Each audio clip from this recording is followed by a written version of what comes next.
All right, we should be good to go, man. All right. Well, welcome back, everybody, to another edition of the Sportster Show. Just coming a couple days after the last one we did, where we talked about a number of trending news topics, and that's probably the way it always works, right? You do a show, you think you've got the good topics covered, and then literally hours after you hit publish on that show, something big breaks in the world of professional wrestling, which is exactly what happened this week. We learned that Sasha Banks and Naomi had walked off of Raw, so they left the show mid-show, which threw everything into chaos. Nobody knew for sure if this was a work or a shoot. We still don't totally know, but we're going to break that down a little bit, talk about that, and then we'll also talk a little bit about AEW's Dynamite on Wednesday. Norman Quarrinton's with us. Norman, how you doing, buddy? Hey, good. Whoa. Hey, man, I'm good. Clearly not that good, but yeah, I'm all right. No, it's fine. Yeah, Yeah. you're just taken aback by all of the information coming flooding in from the Sasha Banks and Naomi storyline, which maybe, Well, if real, a better storyline than anything WWE could run right now. It's yeah. unbelievably crazy. We're gonna break it all hmm down, but I want to get your first reaction when you heard the news, when you were watching Monday Night Raw. You saw this thing go down. Becky Lynch talks about how they left, and then everybody's like, "What?" And then Corey Graves talks about how they walked away, and then the reports from Sean Ross Sapp and PW Insider came out saying, "Yeah, this is real." What was your first reaction? So yeah, immediately I was like, I didn't. Immediately I knew. I assumed it was real, and I knew it was real. Something about the way the information came out and just seemed legitimate to me. I don't know that WWE's in the habit of kind of sort of doing worked things like this much these days. So yeah, I thought it was real like almost instantly. I and then I was like, good for them. I was just like, good for them, you know. Yeah. Well, I mean, we're probably going to disagree on some things on this show, which is going to be great for radio and podcasting and all that stuff. Because when everybody agrees, it's never wonderful. But I think we're going to agree on some stuff too. And I think first and foremost, my reaction is you believe this is real. This is a shoot. This is not a work. What leads you to believe that? Is it the comments that WWE made about the fact that the show is scripted and they had all this time to come up with something, and this isn't typically the type of announcement WWE would see? What else? What's got you leaning towards the fact that this is a legit thing? Yeah, I think that we have some. Sasha has done stuff like this before, right? We have she's talked about wanting to quit. She's talked about there were times in the past when she felt sort of creatively frustrated and she was on the edge of walking out. You know, there's so we've so you know I feel like it's not unheard of and it's not sort of out of character for Sasha to do stuff like this.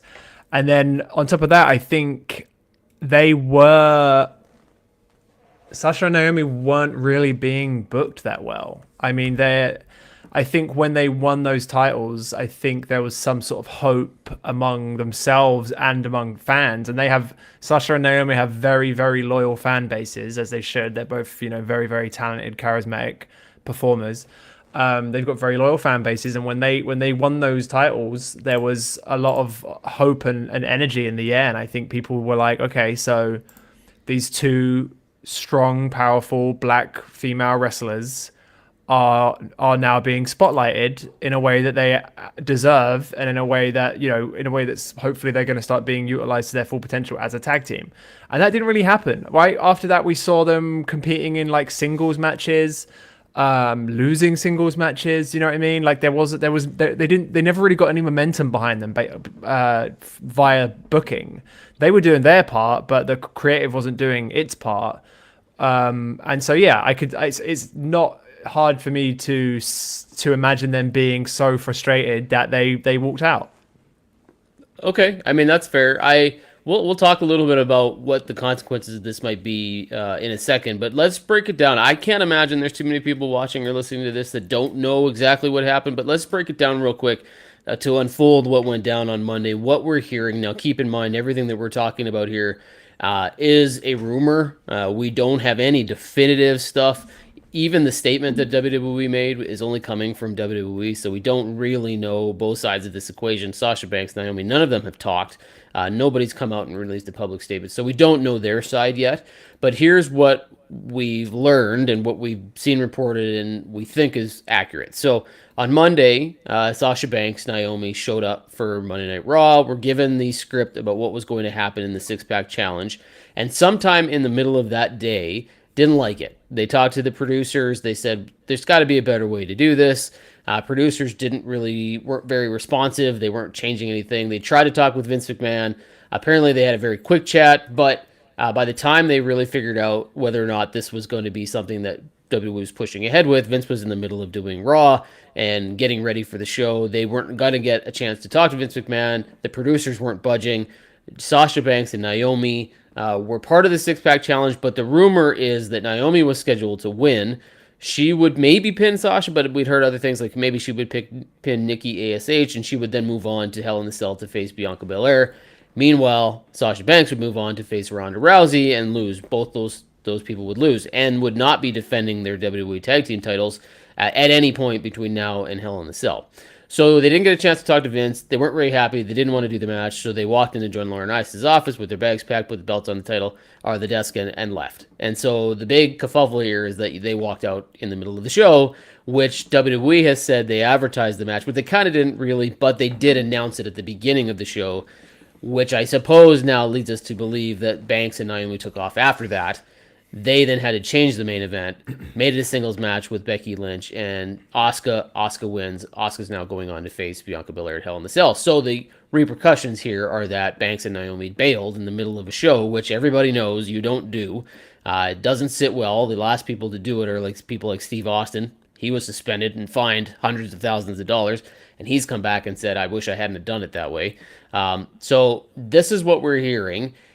We don't know if it's about the WWE Tag Team titles. We don't know if there's a larger storyline going on here that Sasha Banks and Naomi were very frustrated leading into the show, and it was more than just this one event. There could be a million things going on here. My question for you is if it was just the six-pack challenge match, if this was a creative difference over how this match was scheduled to go, what was going to happen with the women's tag team titles, and you say, yes, you can understand how they would be frustrated with the lack of creative around the tag team division, is it enough reason to walk out? I mean, I feel like it might be a case where they have voiced their frustrations before. And I mean, look, personally, I don't know that walking out, I feel like for me personally, if I was in that situation, I wouldn't walk out just because I know that the sort of, fallout would be more effort, right? So now they have to deal with all this crap. When, I guess if they're just sort of, I totally understand like feeling like that's what you need to do to sort of prove a point. Personally, I wouldn't have done it, but that's because like I say, I'm lazy and I just wouldn't have been able to deal with the fallout from any of that and all the sort of stuff that's going to come along with it. Like I'm sure there's going to be sort of disciplinary hearings and stuff like that, or we know how WWE can be sometimes when they feel like they've been hard done by, and they can we look at how they treated Pac and Neville, guys that were fed up, and so they just kind of kept them in limbo as sort of like a punishment, I guess. So yeah, for me personally, I wouldn't have done it, but that's because I'm a coward. I think if it's something they have voiced, I think if they've voiced their frustrations before multiple times and they're kind of sick and tired of not having their voices heard, despite the fact that they're two of the biggest stars, in the company. Naomi isn't, I think in terms of her legacy, she's not in that four horsewoman category really, but she's still very, very popular and very charismatic and a very fun performer. So yeah, I think two stars of their caliber, if they're voicing their frustrations and they feel like they're being ignored and they feel like the only way they can prove a point or make people regret not listening to them is by walking out, then yeah, maybe. I mean, like I say, I wouldn't have done it, but I can see why they did. Yeah, I'm with you. I wouldn't have done it either, and I Hmm. don't know from what we're understanding or hearing backstage, too many people agreed with that decision. There's a Yeah. lot of people that are saying this has not gone over well in the locker room. That people are not. They understand why Sasha Banks and Naomi might be frustrated, and we're not really even sure at which level each was frustrated. If maybe this was mostly Banks, or maybe this was a lot of Naomi and Banks equally. We're not really sure, but it's not gone over well, apparently, backstage. And people have kind of said, you know what, this is not, we get it, but this was the wrong way to do it, right? Um, I don't understand the end game.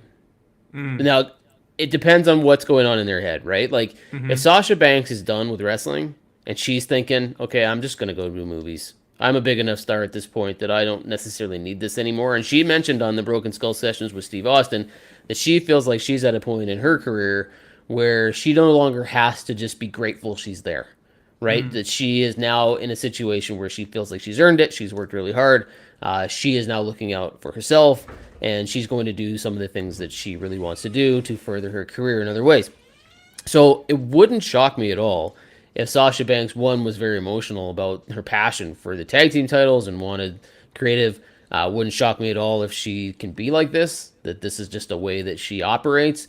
It also wouldn't shock me at all if she said in herself, in her own mind, she's like, I don't need this. I've done the Mandalorian. I'm doing other things. I've got opportunities in front of me. If wrestling ends today, I'll be all right. Naomi, on the other hand, I don't know exactly what she's thinking here because this is going to affect maybe Jimmy. It could affect whatever. Maybe she feels protected because she's in so deep with the Usos and maybe Roman Reigns. And so she feels like, well, I'm probably okay here. Maybe she Hmm. doesn't care. Maybe she feels frustrated. I don't know what's going on. But I don't understand the end game because, like you said, when you walk out, there's no real good that comes from that, right? No. Like, Yeah. what are the options here? WWE gets pissed and says, okay, well, fine. We'll just get away. We'll do away with the tag titles. Are Hmm. you suspended and fined? Probably. Will you be held to your contract? Yes, you will. Like, Hmm. there's no way that WWE's letting them out of their deal. Yeah. Like, they'll hold Sasha Banks to never being able to wrestle anywhere again, right? Yeah. They'll say, go do your movies if you want to go do your movies. That's fine, but you're never wrestling anywhere else. Yeah. And they'll hold her, like Pac, right? They'll Hmm. hold her Hmm. to this, right? Hmm. So I'm not sure if your goal is to have them think differently about the WWE. Cause a stink. Go do the match. Do what they want. Maybe even get creative in the ring a little bit and do a Hmm. little of your own stuff because it's sometimes better to ask for forgiveness and not permission. But Hmm. don't just walk away because what Hmm. you don't get is what you want. And Hmm. I would be very, very shocked if WWE comes back and says, you know what? Yeah, that worked. But we're Hmm. happy that you bailed on the show and because we can let that go. We're really like, Yeah. yeah, people leave and they come back eventually. Austin came back, Mustafa Ali came back, all this stuff. But it takes a while. You know what I Yeah. mean? WWE just doesn't turn around next Monday and go, well, we forgive you. Come on back. Like, that's not happening here, right? If Yeah. this is real. So I don't know what the end game was and why they decided to do it, but I have to wonder if Sasha Banks is at this point just fed up. And she's like, Yeah. you know what? I'm good to go. Like, if I go, I go. And Naomi, I'm not sure what she's doing. If she's just supporting a friend or feels that way too. Uh, Not sure. Who do you blame here in all this, though? Like we understand Sasha Banks and Naomi might be frustrated. We understand that WWE probably can't let this slide. Whose fault is this? Yeah. I mean, look, it's a yes. That's a tough question, man. I mean, it's like I feel like for me personally, I'm always gonna side with the laborers. So I feel like stars of Naomi and Sasha Banks's characters, uh, stars of Naomi and Sasha Banks's caliber, specifically Sasha Banks, who is in the process of transitioning into becoming a more mainstream star. I think they should have some more creative input than it seems like they've had, and so. Yeah, and we know Sasha Banks has been frustrated with her creative in the past. She's admitted it. She's talked about it. There were other. There's been multiple reports, some of which some of which may have been sort of blown out of proportion, for example. But we know for a fact that she's been frustrated and been upset and been create felt sort of creatively unfulfilled in her role on the main roster.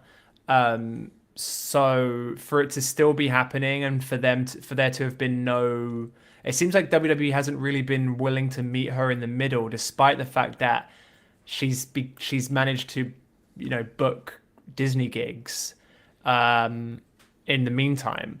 So you would think that, I mean, I don't know if maybe Vince McMahon doesn't, maybe not necessarily Vince McMahon, but John Laurinaitis or some of these WWE high ups, maybe they not quite. I mean, they must know that Star Wars is a big deal, right? Yeah. And I just feel like, yeah, when normally they're very, very happy and excited and like sort of braggadocious almost when one of their stars, when a WWE homemade WWE star transitions into like a mainstream thing, they're normally like very, very happy about that.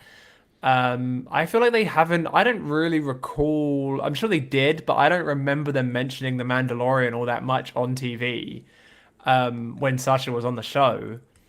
Am I wrong? Did they show clips or anything like that? I don't remember seeing it on the show. I remember seeing some tweets about it and some social media posts by WWE. Yeah. But I don't remember hearing much. Maybe the Yeah. odd mention or something like that. But 'Cause I don't remember hearing a whole lot about them being like, yeah, tune in to Disney Plus or this or that and right. watch Sasha Banks. And And like, I when don't think they actively did that. and when the Rock booked that Mummy gig, they didn't shut up about it. Do you know what I mean? Yeah. So yeah, I don't know. I feel like they're not. Yeah, it just feels weird that they haven't because we know that she's been frustrated for some time, for a couple of years, and it just feels like that hasn't changed that much. Like she's had little pushes here and there. She's strung a few wins together every now and then, but for the most part, like we run a piece on the site that, I don't know that I necessarily agree with the hypothesis. Well, yeah, I don't necessarily agree with like, if the answer was yes, I don't know that I necessarily agree with that, but it was, should we consider Sasha Banks' WWE run to be a failure? And maybe not, maybe failure might be too strong of a word, but she definitely hasn't been utilized to her full potential, right? I feel like, for me personally, I think she, I don't know, I feel like she should have been utilized or spotlighted as much as Charlotte has been, and she just hasn't been.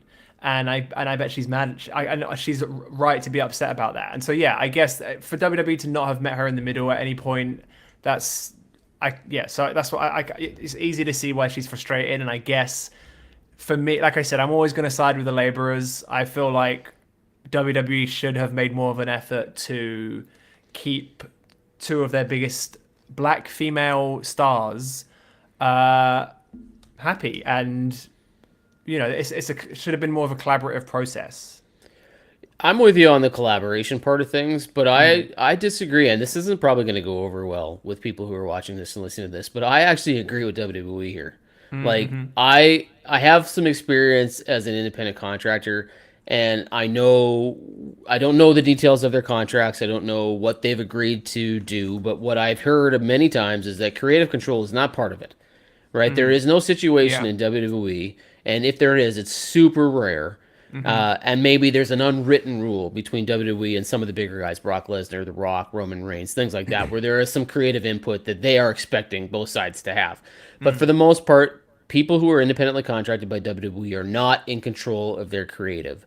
So for me, if I was an independent contractor, I would have a choice. I could leave and deal with the consequences of leaving, which means I could not get paid. I could be sued. I could be a number of things, and that's fine. If that's the consequence that you're prepared to deal with, then that's the deal. But you do not have the right to then turn around and say, well, I'm frustrated with this, because I guarantee you someone in WWE is frustrated every day. There's a person who works there who is frustrated every day about their creative. They're either not on TV enough, they don't like the way the match is going to go, they're worried it's going to make them look bad. I mean, there was just a story, an interview that Tony Storm did about a match with Charlotte Flair where instead of taking the pie in the face, they wanted her to get stripped down naked or half naked in underwear, right? Like, clearly they don't love this stuff. There's people in the show on a regular basis, and they could have had that conversation, right? They could have said, and you know what? If WWE doesn't budge, then you just go out and you do your job as the best you can possibly do it, and you try to steal the moment that you have while on TV. Because at the end of the day, they were in the main event, right? Yeah. They were going to be the main event, and I know it's more normal now than it used to be, but there's still not a lot of opportunities for women to main event Monday Night Raw, Friday Night SmackDown, or a major pay-per-view. So there were 6 women in that main event. all of whom had a good 15 minutes to really show what they could do. Yeah, it wasn't going to go Sasha Banks and Naomi's way, but that does not necessarily mean you can't have further conversations with WWE about how you feel this tag team division is being disrespected and you don't quite understand why they're doing this. On the build up towards Hell in a Cell, maybe you try to make a dent. Maybe you try to convince them to go somewhere. But to walk out, you just basically bailed on your contractual obligations. And these girls are making a lot of money. I don't know how much, but I know they're making quite a bit of money. So if they're okay with the consequences of what happens, whether they're fired or sued or in breach of contract or whatever, okay, I have no issue with that. If that's what you're okay doing and you are ready to deal with the consequences of it. But I also don't necessarily believe just because you're frustrated that you then should just bail on your contractual obligations. Yeah. Right? And that, to me, is where I side with WWE. I do believe the creative and collaborative process needs to be way better. Because I don't think that WWE actively looks for inputs from people who have good ideas. Right? I think they lack that ability. And Vince is probably very stubborn. And the producers probably had a hissy fit when they were being told by the talent they didn't want to do something. I think childish behavior probably ruled the day here. Right? Yeah. But... you got to do your job, right? Or you got to understand the consequences of not doing that job, which I think is probably what's going to happen now. I don't know. I'm kind of in the WWE's corner here. I don't believe the statement 100% that they wrote, but I'm not sure. And I will say, maybe from Sasha and Naomi's perspective, maybe they've witnessed some of their male counterparts exercising sort of creative control, even though it isn't in their contract, right? I mean, sure. I'm pretty sure that I'm pretty sure there's a couple of stars there, and even like I think Bryan Danielson when he was still there, a couple of people like that. I'm pretty sure Rollins, maybe even Becky, right? There's people there that if they don't want to do something and if they say, how about this instead, that's not going to necessarily, like WWE, Pritchard, Vince McMahon, Laurinaitis, whoever is going to be like, you know what? Yeah, we can work with that. Let's negotiate. And maybe Sasha and Naomi witnessed that happening and thought, we should also be, we're big stars and we're tag team champions. We've got belts around our waist. We should be able to do that kind of thing too. And maybe they just, maybe it was maybe they got ignored one final time and it was the straw that broke the camel's back, and that's why they handed those belts back to Johnny Ace and got the hell out of there. That's super fair. Like, there could be a super double standard behind the scenes that we don't know about. Like, I could see a situation where Randy Orton says, I ain't doing this. And they go, okay, well, then what's our choice? That happens every week. And you know what I mean? But, like, that he legitimately has that pull now. He might not have it in his contract to be able to do that. But he probably could walk in and say, this is the dumbest idea I've ever seen. I'm not doing it. And then they go, okay, well, what are our options? Right? Yeah. Instead of, or someone like maybe Sasha Banks goes in there and says, like, I don't want to do this. And then they might go, well, you have to. You know what I mean? Like, there could be that double standard there, and we don't know. Yeah. So, in fairness, yes, that could be happening. And maybe that's what they're making a stand for, is look, we've seen people pull this, and you let them get away with it. We're trying to fight for what we believe in to be the right thing creatively, and you won't even have the conversation with us. That could be what they're standing up for, and that would make a lot more sense to me, than just a bad creative decision in the direction of the women's tag team titles, or losing to Ronda Rousey and Bianca Belair and going, what does this serve? Like, that's not things people walk out over, right? That to me doesn't make any sense to bail on your contract, all that money. You're setting a bad standard, so there has to be a higher, calling here or something more that these two women have said. You know what? Like, this is enough, right? We simply can't. Whatever. What'd you make of the statement WWE released? So they wrote. I don't have a word for word in front of me, but I'll paraphrase here. When they said that the women walked into the office, suitcases packed, dropped the tag team titles on the desk of John Laurinaitis, said, "We're out of here." And then WWE said they had 8 hours to come up with alternate solutions.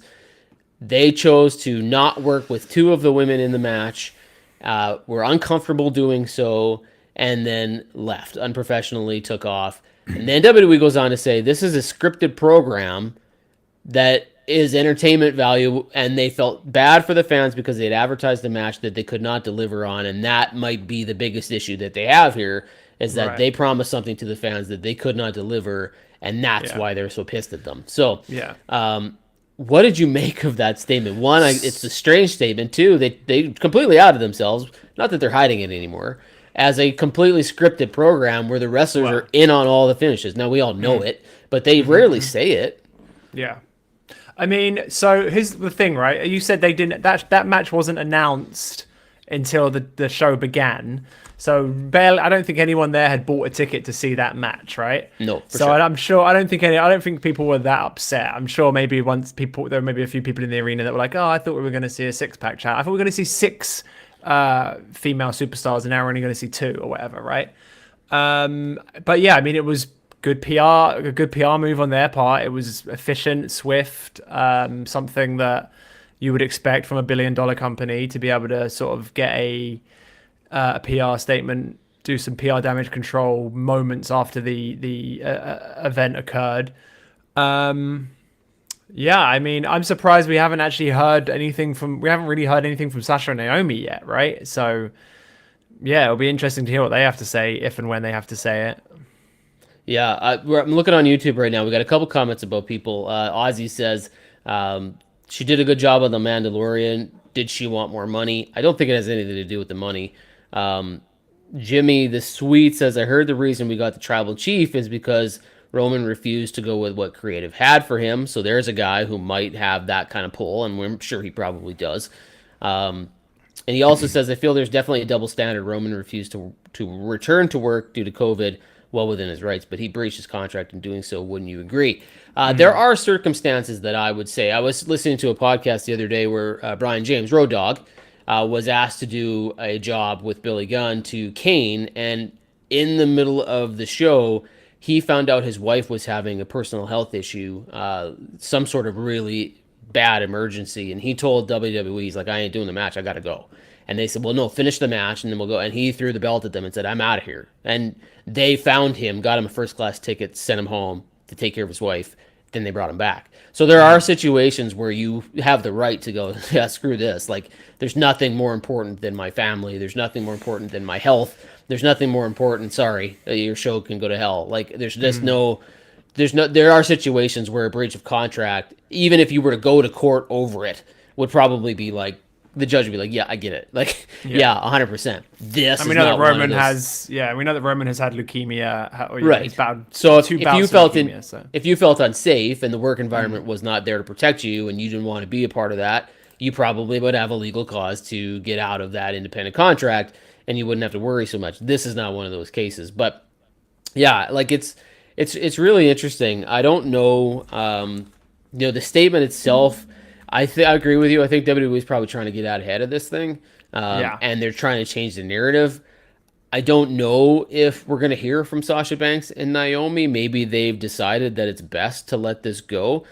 I also wonder, because we haven't heard from them, if there's any reason to assume here that this is something that they might be going, you know what, we could probably turn this around and make it some kind of a work. But if we say anything right now, we can't, right? So I don't know. Like, I really don't know. I have to ask you, though, I've heard a lot of stuff. Cameron, former partner of Naomi of the Funkadactyls, she did an interview and she said this is all on Sasha Banks, that this is not Naomi, that Naomi would never do this from what she knows about her, that she wouldn't bail on her contractual obligations, she wouldn't walk out on WWE. There's a lot of people who don't agree with what these two women have done.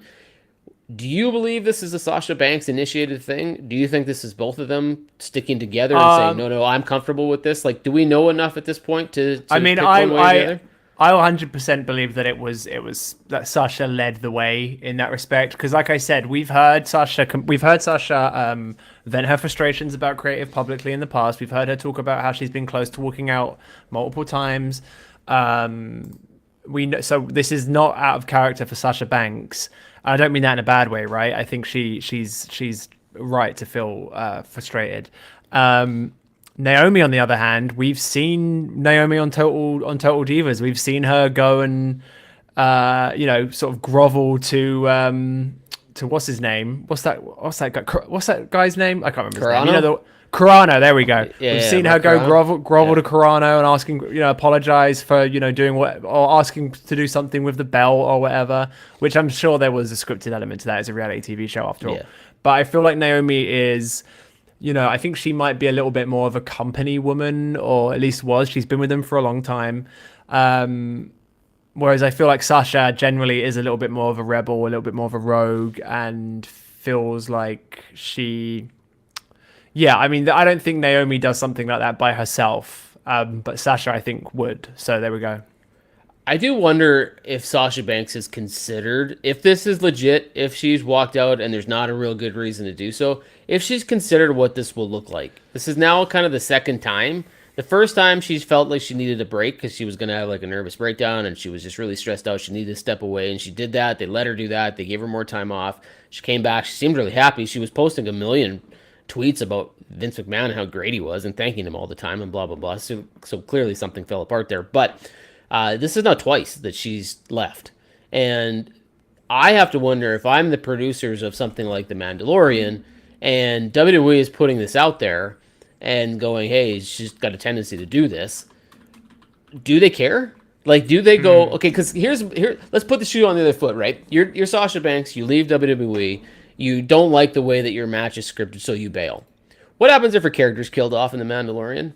What if they write it into the script that she dies on the next episode that she's supposed to be a part of? Is she going to bail on that show? Is she going to walk on and go, I don't like the creative for the way that you scripted this. I don't want to die. I'm leaving. Yeah. She can't do that. She cannot do that in the world of Hollywood and Disney Plus and all that. She would be blackballed from Hollywood forever. Yeah. You know what I mean? Like, she can't. Yeah. So you can't have your cake and eat it too, is what I'm getting at, right? Like, if you decide that you're okay to do this in WWE because you've been there long enough and you've earned the right to just bail, what makes you think that everybody else looks at that and goes, what are you doing? Like, let's find out the circumstances behind why you left. Okay, now we understand. We're with you now. We support you. But if there's no good reason for it, if it's simply over the creative of a match, I don't know if I'd be super keen on hiring her or putting millions of dollars into a production that she could just bail on if she's that type of person, right? Like, so that, I know, I'd be concerning for me. I wonder if she's given that any thought. Like, maybe she's thinking, okay, well, yeah, I can leave WWE. I've got these gigs in the bag. I've got a lot of people asking me about auditioning. I've got some tryouts. I've got this or that. I got these things on the go. But you do develop a reputation, right? And WWE has some power, right? They've got some pull. And if they don't like you and they want to put it out there that you're tough to deal with and you're a difficult person to manage and a talent that has a hissy fit whenever things don't go her way, I don't know.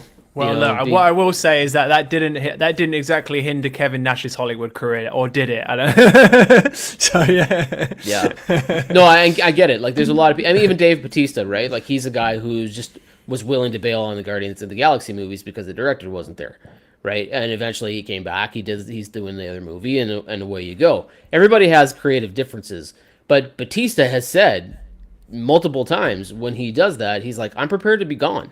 Like, if I never get another job out of this, that's okay. I'm a different cat. I work and think differently than everybody else. And if nobody hires me after this, I can live with that. Right? But that's the consequence of doing stuff like this, is that you may never wrestle. Like, Sasha Banks may never, ever get to wrestle again. Now, I don't believe that an independent contractor or WWE probably could hold her for 20 years to this deal. I think at some point they'd have to let her out of it, and a court would rule that. But they could make it really difficult for her to come back in the next 5, 6, 7 years. You know what I mean? Like, and she might not have a choice. She might only have Hollywood if this is what she's thinking. So, I don't know. I have to ask, what's now? Like, what happens now? So you've got Sasha Banks, you're Naomi. What do you do now? Do you just wait it out? What about WWE? What goes now? What happens now?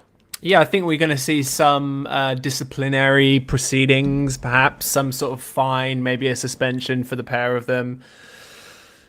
Ultimately, I think everything will probably. Ultimately, I think there will be some negotiation somewhere whereby they agree to serve a suspension and pay a fine, and then maybe just come back with the caveat that they are going to fulfill a plan involving the women's tag team titles or something. Have they? I don't think they've been stripped of the titles or anything. There's been no announcement. Right? Like, right, yeah, there's been no official announcement by anybody. There's no tournament starting. We don't know if the belts are going to get, just completely wiped out. Like, we don't know anything at this point. And I mean, those titles that title hasn't really been, booked super well since its inception, really.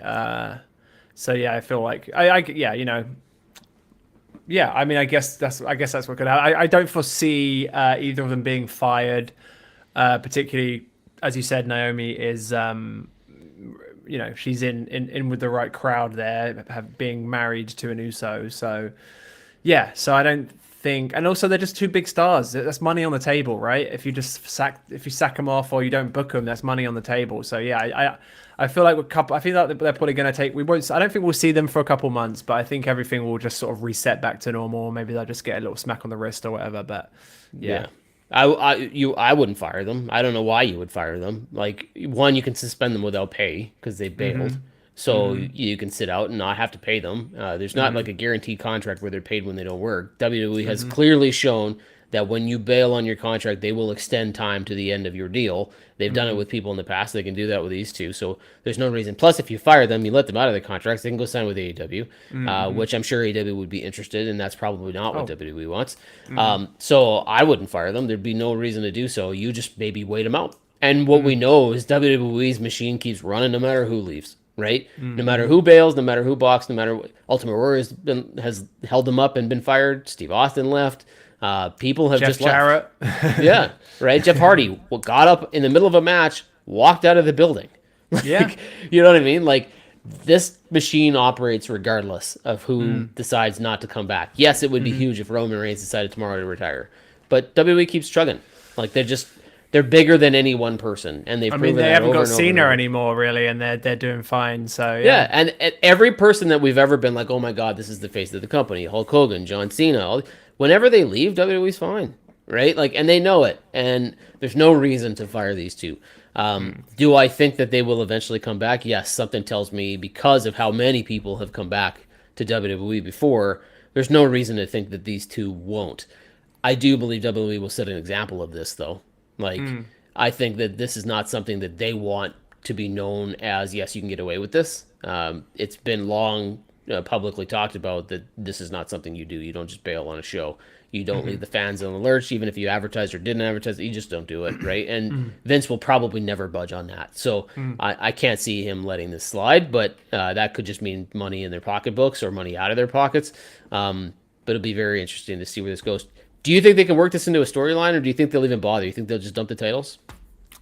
I mean, I hope they do. I love that kind of stuff. But yeah, I'm not sure. I think they will have. I'm sure they will work it into a storyline at some point. I feel like people are going to mention it in promos or something, right? They love doing that. So yeah, I could see them doing that for sure. I don't know. I'm not positive that they will, but I'd like it if they did for sure. It was a very interesting storyline here. If you want, and again, when I say what's the end game of the WWE statement, is that this doesn't look good on Banks, no matter which way you spin this. But if you make them heels and come back and blah, blah, blah, I mean, you could really turn this in your favor and make something quite interesting out of it. This has like a Heyman ECWS kind of storyline written all over it if they wanted to go there, but I'm not sure that they will. It wouldn't shock me at all if W says, you know what, just screw it. Let's get rid of these belts. We never did anything with them anyway. And if this is what you're fighting for, well, the easiest thing for us to do to punish you is to take them away from everybody, right? So I could see that happening. Yeah, it'll be interesting. We'll keep our eyes on this. Anybody who's watching this sure. story closely, go to TheSportster.com, check it out. We have tons of articles already about what we know, and there'll be more as stuff comes out. Let's switch gears a little bit, though. I know you want to talk about AEW's Dynamite. I'm keen to talk about it, too. Big show. Lots happening in the world of AEW with the Owen Hart tournament. So where do you want to start with AEW? Big debut. I don't know if it means he's sticking around, but we talked about it on the last show about the Joker, and it was not who we thought it was going to be. No. So it was John Morrison, former WWE superstar, going under the name Johnny Elite, which is not uncommon for him to he's used multiple last names throughout his career. It was Johnny Elite. He was the Joker. He faced Samoa Joe in the opening match, which was a first round match of the Owen Hart Foundation tournament. I think as soon as we saw who it was, the result was a foregone conclusion, right? Joe is a contracted AEW talent. He's the Ring of Honor TV champ. I feel like in that sense, it was probably a good choice, right? Because if that had been Cesaro, if that's Claudio, if that's Gargano, then who wins that, right? You know? Yeah. I feel like someone who, a bit more of a journeyman, like John Morrison, I feel like is a pretty good choice for that kind of match whereby Joe can win. and nobody really feels that hard done by. But yeah, nobody. I don't think anyone was really expecting. I think a few people might have guessed it, but I don't think I know I wasn't expecting it to be Johnny Mundo. So yeah, but it was good to see him. The match was fine. It was solid. It was nothing amazing. Yeah, and so Joe moves on to the semi-final where he will face Kyle O'Reilly.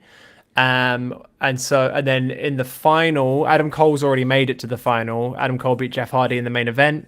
So Adam Cole will face either Kyle O'Reilly or Samoa Joe in the final of the inaugural Owen Hart Foundation tournament. Feels like it's got to be Kyle, right? But I don't know. What do you think is going to happen here, Jim? I was going to say the other thing. I was thinking it's going to be Joe. I like the idea of Adam Cole versus Samoa Joe. I think there's a big fight feel to that. Yes, I understand the whole undisputed versus undisputed angle there, but I like the idea of Joe and Adam Cole. I don't know if those guys. You'll have to remind me if they've really had a feud with each other ever. But that match could be very, very good. And yeah, I could see that being the finals of a tournament. The interesting thing about this tournament for me is that there's really nothing riding on it. There's a trophy, right? Yeah. But it's bragging rights. So do you want to have the best match you can possibly have to end a tournament like this? Or do you want to try to tell a storyline, a possible angle, some sort of friction between two good friends to end a tournament like this? To me, you want your first inaugural Owen Hart tournament to end with a banger. And I know Kyle O'Reilly and Adam Cole would be good, but it's not new, right? We've kind of seen it before. We saw that in NXT, Yeah, so Samoa Joe and Adam Cole, I think, would be, for me, the way to go. It just has a real big fight finish of a tournament feel to it. The Johnny Elite match with Samoa Joe, I thought was okay. It sort of looked to me like those two guys were a little unfamiliar with each other. Well, it's the first time they've ever gone one. If you can believe that, unbelievable. I know, but it's the first time they've ever gone one-on-one with each other. And look, it was a match between two dudes in their 40s, right? So I mean, it wasn't mind-blowing, but it was serviceable and it was kind of brief. So yeah. Yeah, no, I mean, I thought they both looked fine. Like, Johnny got his stuff in, and Samoa looked fierce, and, like, he looked mad at the end when he finished him off. Like, he's just slapping the shit out of him. I thought that was pretty good, but you could just sort of tell they didn't have the chemistry of having, like, 5 or 6 matches on a house show under their belt. Like, a lot of those guys that have worked together repeatedly, and they know those spots, and they're kind of good to go. That just didn't happen there, but I thought it was a pretty good match. I thought good. The takeaway on Dynamite for me was the Wardlow stuff. That was awesome. Yeah, it was awesome. That guy looks like $1 million, eh? Yeah, he's amazing. They are doing exactly the right thing with him. They are this strap sequence where he just didn't even budge, and he gets hit like 10 times and doesn't even flinch. Like, you'd think even though you're not supposed to flinch, you'd sort of flinch. He didn't even blink. Like, just doesn't even react. The one shot from Sean Spears sort of angered him, but that was cool. I thought that was really well done. He's been booked perfectly. He looks like $1 million. He can actually go in the ring. He is, I feel, for someone like Wardlow, and also we haven't even seen, he's not even anywhere near the peak yet, right? I think this MJF feud is just absolutely, it already has, but assuming that he wins this feud at Double or Nothing, this is going to catapult him into mega stardom, right? I feel like Wardlow is one guy at AEW that WWE are probably very, very jealous of, that they don't have him. Personally, and every MJF Wardlow segment so far has been like thoroughly entertaining, really good, really enjoyable. They're both great. MJF is like perfect, just the perfect guy to help slingshot a guy like Wardlow into sort of mega stardom, if you will. So yeah, really good segment. Wardlow's going to do well. Not only will he do well in AEW, I think at some point they will give him the title, but if his contract comes up and if he does decide that he wants to see what's out there, WWE will call. He will certainly have opportunities. Yes, he's been painted as got the look, he's got the size, he's got the charisma, he's got the ability. He's everything WWE would want, and for sure. There's absolutely no reason, and he's probably very tight with MJF. Probably very tight with those people who might say, you know what, WWE is not the worst idea in the world. So I could see him considering that when his contract is up. Any other takeaways from AEW Dynamite that you want to kind of talk about before we close it off? Yeah. So then on the women's side, I mean, we've got the semi-finals are almost set. There's a match. So Red Velvet and Chris Statlander are going one-on-one in Rampage on Friday. So tomorrow at the time of recording. Statlander was obviously a replacement for Shida, who was unable to return to the States for whatever reason. There was some confusion there because AEW said one thing and then she came out and said a different thing. I saw that too. Yeah. So yeah, Red Velvet or Chris Statlander. Then the winner of that match is going to face Ruby Soho in the semi-final. Then in the other semi-final, we've got Toni Storm and Britt Baker. That could be an absolute banger. So yeah, that's also like a really solid. It feels like we're gonna get Ruby versus either Britt or Tony in the final. But yeah, it's looking good, man. I like how this tournament's been booked so far, and like you said, there's nothing really at stake. But yeah, it is interesting, right? Because I feel like Adam Cole, it feels like this tournament has been designed for him, and then Ruby Soho. These are two people that came in from WWE with a lot of expectation and a lot of sort of weight and gravitas behind them, and people had high hopes for how they were going to be booked. And I think for the most part, people have been very disappointed with how they've been booked, right? Right. So it will be interesting if Ruby wins the women's tournament and Adam Cole wins the men's tournament, because it will almost feel like see. Yeah, or we realized that we got this off the tracks. We need to put it back on the tracks. Yeah, exactly. Right, yeah. like, and especially in Ruby Soho's case, like I think that was a huge missed opportunity. She had some real buzz when she came into that battle royal and won it, and really had some steam coming from WWE. One of the biggest names at that point to do so from WWE, and they didn't do anything with her, and. That felt like a real missed opportunity to me. I could see Soho and Britt Baker having a good match.